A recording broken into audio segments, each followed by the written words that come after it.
Assalamualaikum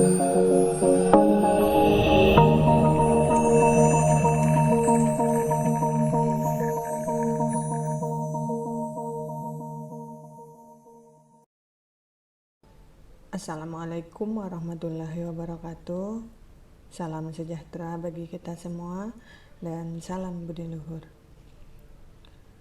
Untuk video pembelajaran kali ini kita akan membahas materi tentang penegakan hukum. Pada materi session kali ini terlebih dahulu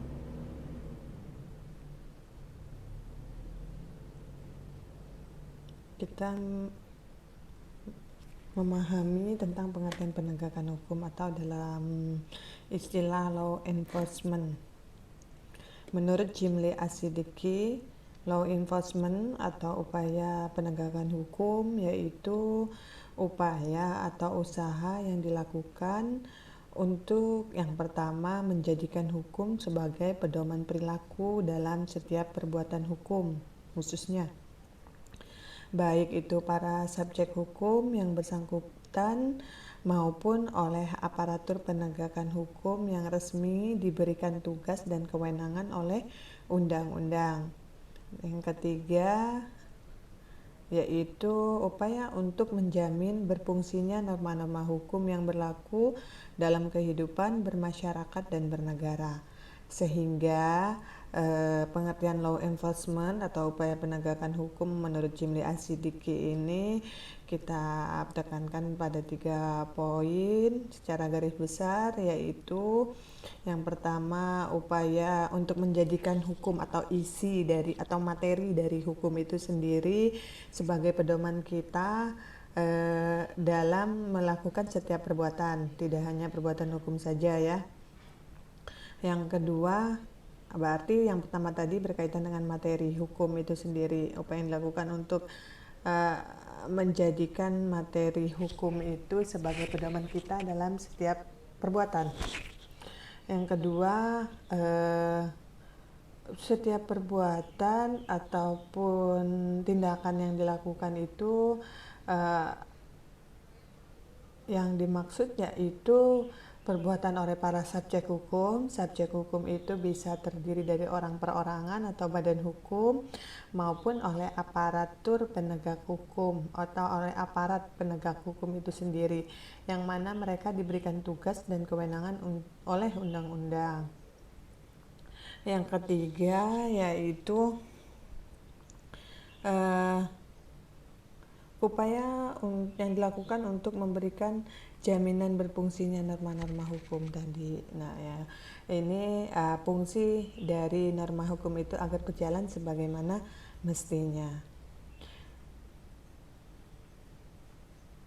Dari segi subjeknya, upaya penegakan hukum itu bila kita lihat dari segi subjeknya, yaitu yang pertama dalam pengertian luas, subjek itu siapa saja ya yang menjalankan aturan normatif atau melakukan atau tidak melakukan sesuatu dengan berdasarkan diri pada norma aturan hukum yang berlaku. Berarti dia menjalankan atau menegakkan aturan hukum itu sendiri. Kalau dari subjeknya itu pengertiannya secara luas, siapa saja itu bisa individu maupun badan-badan hukum. Badan-badan hukum itu antara lain misalnya baik subjek itu mewakili suatu badan hukum maupun dia sebagai individu. Yang kedua, dalam pengertian sempit, yaitu upaya aparatur penegak hukum tertentu untuk menjamin dan memastikan bahwa suatu aturan hukum berjalan dengan sebagaimana mestinya. Jadi orang ataupun individu atau subjek tadi ya, subjek itu bisa individu ataupun badan hukum yang menjalankan aturan atau menjalankan dalam artian melakukan atau tidak melakukan aturan. Itu dalam pengertian luas. Kalau dalam pengertian sempitnya, apakah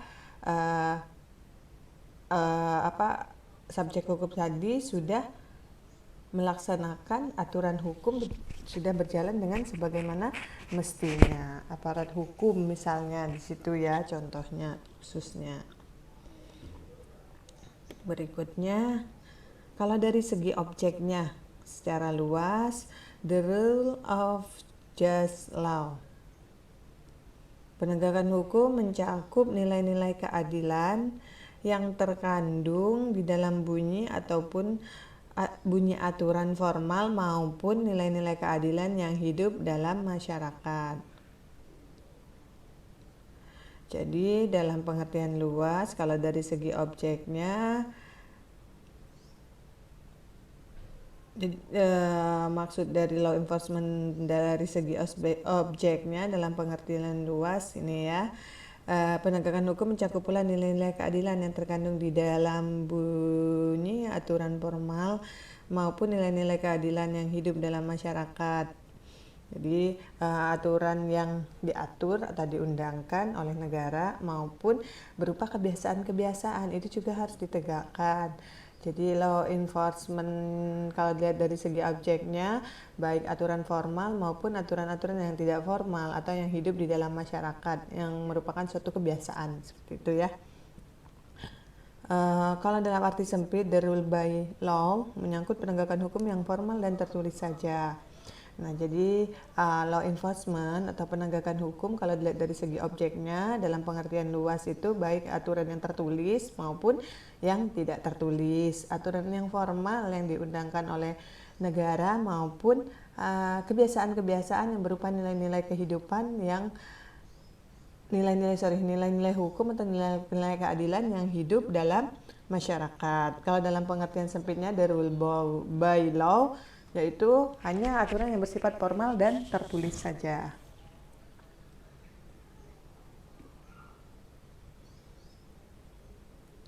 Dari segi subjeknya sudah, objeknya sudah, sekarang kita lihat beberapa teori tentang tujuan negara. Nah, di sini ada pendapat Plato. Menurut Plato, yang pertama, Plato itu menekankan memajukan kesusilaan manusia. Negara bertujuan memajukan kesusilaan manusia baik sebagai individu maupun sebagai makhluk sosial. Jadi Plato ini terkenal dengan teori negara kekuasaan. Dengan menghimpun dan membesar kekuasaan negara sebesar-besarnya dapat menciptakan kemakmuran rakyat. Yang kedua ada teori kedaulatan Tuhan oleh Agustinus.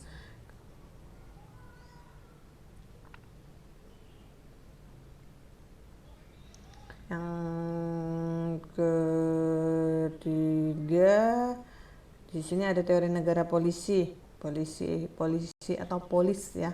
Polis itu dalam pengertian ininya dalam bahasa Yunaninya memiliki pengertian yaitu negara. Di sini pendapat Immanuel Kant, negara semata-mata bertujuan menjaga keamanan dan ketertiban serta melindungi hak dan kebebasan warga negaranya sehingga perlu dibentuk peraturan yang mencerminkan kehendak rakyat. Negara tidak boleh ikut campur dalam urusan pribadi dan ekonomi warga negaranya. Terus berikutnya ada teori negara hukum. Teori negara hukum itu tokohnya Kant.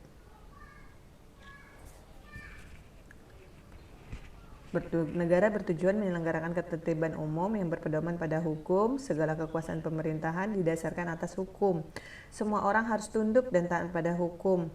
Hanya hukum yang berkuasa di dalam suatu negara. Namanya juga teori negara hukum ya. Segala sesuatu diselenggarakan berdasarkan atas hukum. Jadi teori negara hukum itu ada dua. Ada welfare state.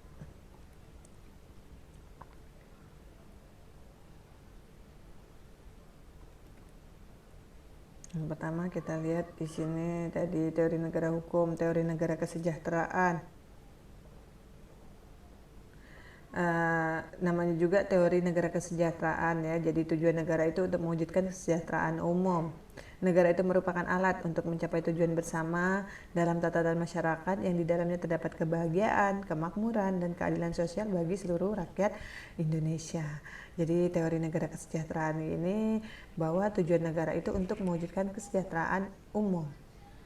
Ya, kalau kita lihat di sini misalnya Indonesia memiliki tujuan negara yang secara umum disebutkan dalam pembukaan UUD 45 alinea keempat, bisa dibaca pada slide ini ya.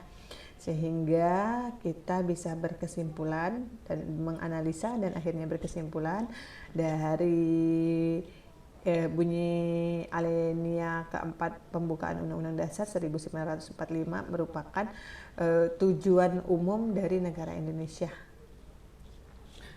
Itu untuk membentuk suatu pemerintah negara Indonesia, melindungi segenap bangsa Indonesia dan seluruh tumpah darah Indonesia, dan untuk memajukan kesejahteraan umum, mencerdaskan kehidupan bangsa, dan ikut melaksanakan ketertiban dunia yang berdasarkan kemerdekaan, perdamaian abadi, dan keadilan sosial. Nah, ini adalah tujuan umum dari negara Republik Indonesia.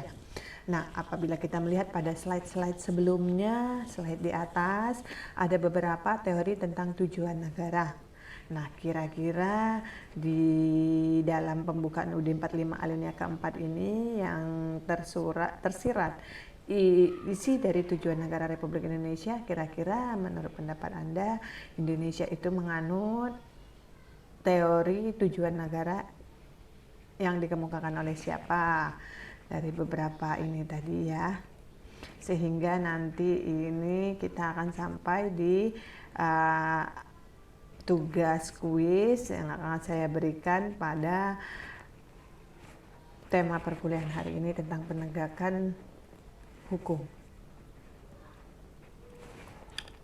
Oke, untuk analisa pada slide tadi nanti akan kita bahas, ataupun Anda yang akan membahas dan menganalisa pada pertemuan kita kali ini dalam bentuk tugas kuis ya. Kita lanjutkan kepada teori berikutnya, bukan teori, materi kita berikutnya, yaitu perlindungan hukum. Apa itu perlindungan hukum? Menurut Simanjuntak, yang pertama yaitu usaha pemerintah menjamin kepastian hukum untuk memberikan perlindungan kepada rakyatnya agar hak-hak seorang warga negara tidak dilanggar, dan bagi yang melanggar akan dikenakan sanksi sesuai dengan peraturan yang berlaku. Nah, inilah yang dimaksud dengan perlindungan hukum menurut Simanjuntak, yaitu usaha pemerintah menjamin kepastian hukum, memberikan perlindungan kepada rakyatnya agar hak-hak seorang warga negara itu tidak dilanggar, dan bagi yang melanggar akan dapat diberikan sanksi sesuai dengan peraturan yang berlaku. Unsur suatu perlindungan atau perlindungan hukum yaitu perlindungan dari pemerintah kepada warga negaranya, adanya jaminan kepastian hak berkaitan dengan hak-hak kewarganegaraan, dan adanya sanksi hukuman. Hukum itu sendiri, yang pertama ada hukum material, yaitu peraturan yang mengatur kepentingan-kepentingan dan hubungan berisi perintah dan larangan. Contohnya KUH Pidana, KUH Perdata, dan KUH Dagang. Kalau yang hukum formil, yaitu berisi aturan beracara untuk memproses dan menyelesaikan masalah yang memenuhi norma-norma larangan hukum material. Contohnya KUHP, hukum acara perdata, kitab hukum acara dagang, dan kitab kitab undang-undang hukum acara peradilan tata usaha negara. Nah, Anda pernah mengetahui juga ada istilah BW.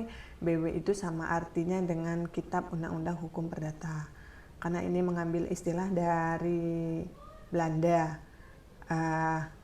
BW atau KUH Perdata yang kita gunakan sampai dengan saat ini itu merupakan hasil atau oleh-oleh ya, oleh-oleh ataupun hasil dari penjajahan Jepang yang kemudian dengan azas konkordansi diterapkan dan berlakukan di Indonesia, yang nama aslinya itu Berherlek Wetboek. Nah, ini ada 4 bagian. Yang pertama mengatur tentang orang, yang kedua tentang kebendaan, yang ketiga tentang perikatan atau perjanjian, dan keempat tentang daluarsa dan pembuktian. Ini saya jelaskan secara garis besar saja karena sebagai mata kuliah umum wajib saya rasa tidak perlu dibahas atau dikupas secara mendalam ya tentang beberapa peraturan hukum material maupun hukum formil dan sumber-sumbernya yang terdiri dari Kitab Undang-Undang Hukum Perdata, Kitab Undang-Undang Hukum Pidana, Kitab Undang-Undang Hukum Dagang, dan aturan-aturan turunannya.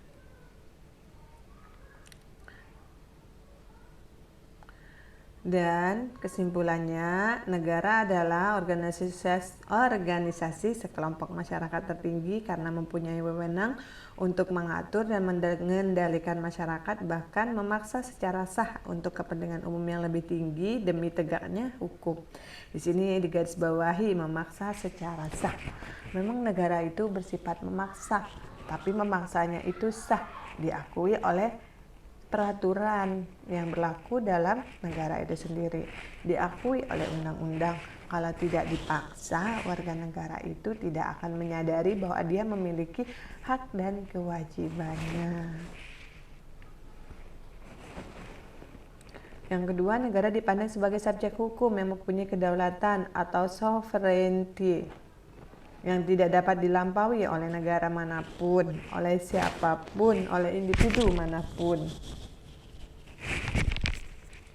Yang ketiga, ada 4 fungsi negara yang dianut oleh negara-negara di dunia. Yang pertama, negara memiliki fungsi untuk melaksanakan penertiban dan keamanan. Yang kedua, negara memiliki fungsi untuk mengusahakan kesejahteraan dan kemakmuran rakyatnya. Negara memiliki fungsi pertahanan dan negara memiliki fungsi penegakan keadilan. Nah, ini beberapa fungsi negara tadi ya. Terus ada lagi pendapat Mahfud MD tentang tujuan kesejahteraan umum. Akses menikmati sumber daya alam yang dimiliki masih tertutup karena permasalahan pada tidak ada penegakan hukum. Usaha pemberian pelayanan kesehatan, pendidikan baru akan diadakan, fasilitas anggarannya sudah dikorup duluan. Tujuan negara terbentur lemahnya supremasi hukum. Adanya politik pro keadilan, enforcement hak hukum yang kuat, praktek kenegaraan berkedaulatan rakyat. Apa saja tujuan penegakan hukum? Pertama, tegaknya supremasi hukum, yaitu hukum mempunyai kekuasaan mutlak dalam mengatur pergaulan manusia dalam berbagai macam bidang kehidupan. Yang kedua, tegaknya keadilan. Seperti apa? Tegaknya keadilan itu adanya keseimbangan warga negara mendapat hak-haknya dan melaksanakan kewajibannya. Jadi ini berjalan berimbang atau dia memiliki hubungan timbal balik atau teori korelasi. Yang ketiga, tujuan penegakan hukum untuk mewujudkan perdamaian dalam kehidupan masyarakat agar terwujud saat setiap orang merasa dilindungi dalam segala bidang kehidupan dengan dipatuhinya aturan-aturan yang berlaku.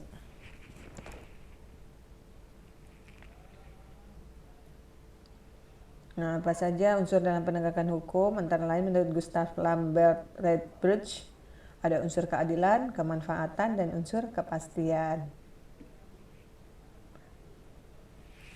Hukum adalah alat untuk menegakkan keadilan dan menciptakan kesejahteraan. Dengan sifatnya yang memaksa tadi, kalau tidak ada sifat memaksa, hukum itu negara itu adalah organisasi yang bersifat memaksa. Dia memaksanya dengan apa? Dengan peraturan atau hukum yang dimilikinya, atau yang dibuat, yang diciptakan. Tujuan kebijakan yang dibuat itu merupakan kehendak atau keinginan rakyat yang tujuannya untuk memberikan perlindungan dan kesejahteraan kepada rakyatnya. Tanpa keadilan sebagai tujuan ultimumnya, hukum akan terperosok menjadi alat pembenar kesewenang-wenangan penguasa atau pihak mayoritas terhadap minoritas. Fungsi utama hukum pada akhirnya untuk menegakkan keadilan. Kalau menurut Bismarck Siregar, bila untuk menegakkan hukum saya korbankan kepastian hukum, akan saya korbankan hukum ini. Hukum hanyalah sarana, sedangkan tujuannya adalah keadilan. Mengapa tujuan dikorbankan demi sarana? Nah, dengan pertanyaan ini tadi, menurut Bismarck Siregar,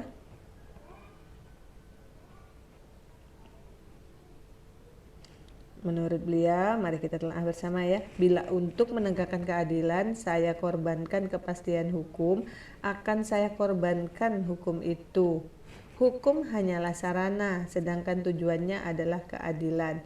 Mengapa tujuan dikorbankan demi sarana? Nah, hukum itu sarana, tujuannya keadilan. Jadi, apakah bisa kita ingin mencapai tujuan tanpa adanya sarana? sarana itu kan salah satu alat agar kita bisa sampai pada tujuan kita. Kalau kita mau pergi ke pasar, maka kita harus menggunakan sarana transportasi. Kalau kita tidak punya transportasi, apakah kita bisa sampai pada tujuan kita, sampai ke pasar tadi? Bisa mungkin, tapi kita akan sampainya terseok-seok, akan sampainya lama, atau akan sampainya telat. Nah, kurang lebih demikian.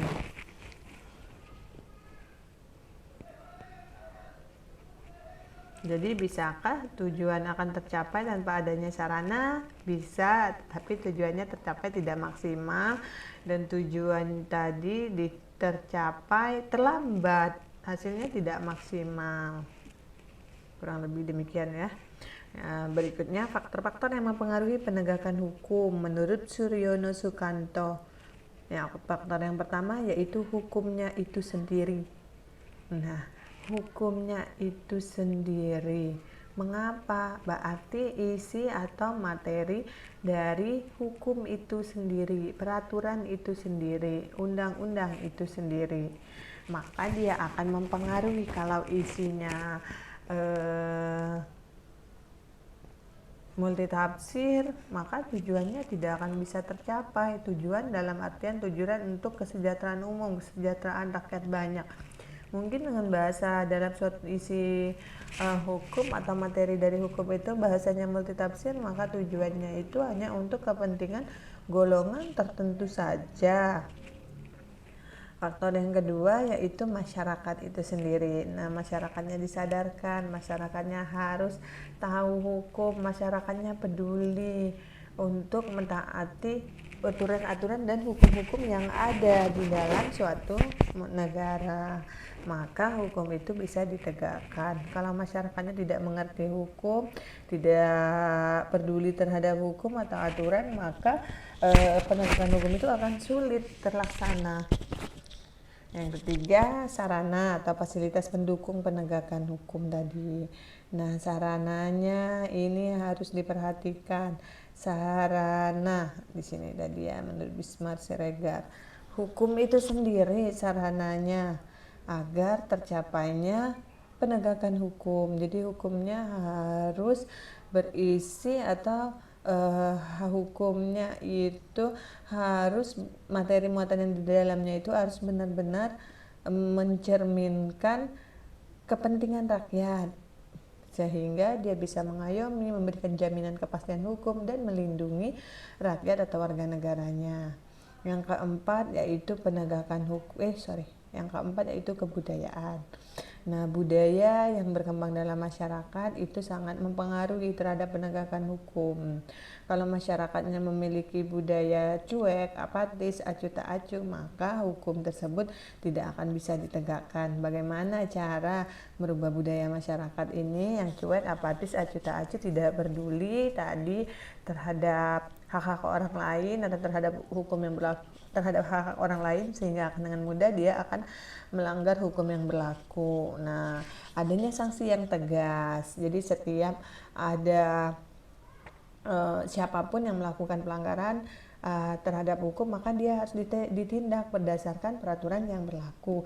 Jadi dengan adanya budaya yang seperti itu, maka akan dengan otomatis akan mendukung terpengaruhinya atau terjadinya penegakan hukum. Orang akan takut untuk melanggar hukum, tetapi kalau adanya pelanggaran tidak ditindak, terjadi lagi pelanggaran tidak ditindak, sehingga itu akan menjadi budaya dalam suatu masyarakat itu sendiri yang akhirnya menimbulkan sikap cuek. Hukum itu tidak dibagi, hukum itu tidak diperduli oleh masyarakat. Hukum itu hanya sebagai sebuah simbol saja untuk melengkapi aturan dalam negara. Tetapi kalau hukum atau aturan tersebut ditegakkan sebagaimana mestinya dengan budaya masyarakat yang kuat, maka akan mempengaruhi penegakan hukum dalam suatu negara. Nah, yang terakhir atau yang kelima faktornya yaitu penegak hukum itu sendiri. Jadi mentalitas penegak hukum itu harus dibangun agar para penegak hukum itu loyalitas dan kualitasnya dalam penegakan hukum itu benar-benar terlaksana. Mentalitas penegak hukum kita yang tidak mudah disogok, tidak mudah disuap. Nah, itu merupakan garda terdepan untuk penegakan hukum dalam suatu negara. Ketika mentalitas penegak hukumnya loyo, mudah disuap, mudah disogok, nah itu menyebabkan penegakan hukum itu akan lemah juga dan akan loyo juga.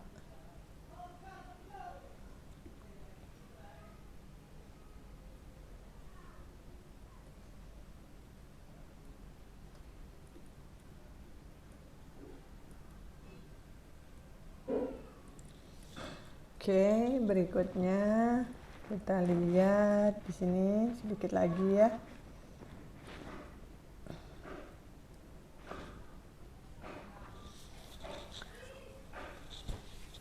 Tadi sudah dibahas di sini, saya tadi membahasnya secara garis besar saja dan Anda bisa baca pada slide-slide ini tentang faktor-faktor yang mempengaruhi penegakan hukum, hukumnya itu sendiri, isi dari hukum itu sendiri, berlaku secara filosofis atau berlaku secara futuristik. Usaha untuk meningkatkan kesadaran hukum pada masyarakat dari sudut penegak hukum itu sendiri, sarana dan fasilitas, adanya tenaga manusia yang terampil, yang terdidik dan yang terlatih, yang berpendidikan dan peralatan yang memadai itu bisa mendukung terlaksana penegakan hukum, budaya dan penegak hukum itu sendiri. Kalau lembaga-lembaganya ini, kepolisian yang diatur ya dalam undang-undang tersendiri, ada kejaksaan, ada pengaturannya juga bisa dibaca. Ada lembaga kehakiman yang terdiri dari peradilan umum, peradilan agama, militer, dan peradilan tata usaha negara. Ada hukum formil dan materialnya, hukum perdata. Ada advokat sebagai orang profesi memberi jasa hukum baik di dalam maupun di luar pengadilan yang wilayahnya kerjanya di seluruh Republik Indonesia. Penasehat hukum ya.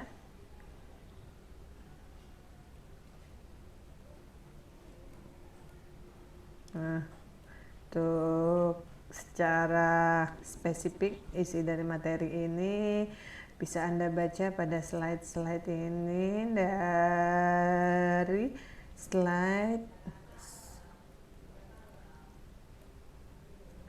249 sampai 280. Nanti dibaca pelan-pelan ya, dipahami, dan nanti juga dalam perkuliahan akan saya arahkan untuk dibahas per slide. Untuk materi kali ini tentang penegakan hukum dalam video pembelajaran ini saya akhiri sampai di sini. Wassalamualaikum warahmatullahi wabarakatuh. Semoga penjelasan saya bisa berguna dan bermanfaat bagi semua pihak. Akhir kata saya ucapkan terima kasih dan salam budi luhur.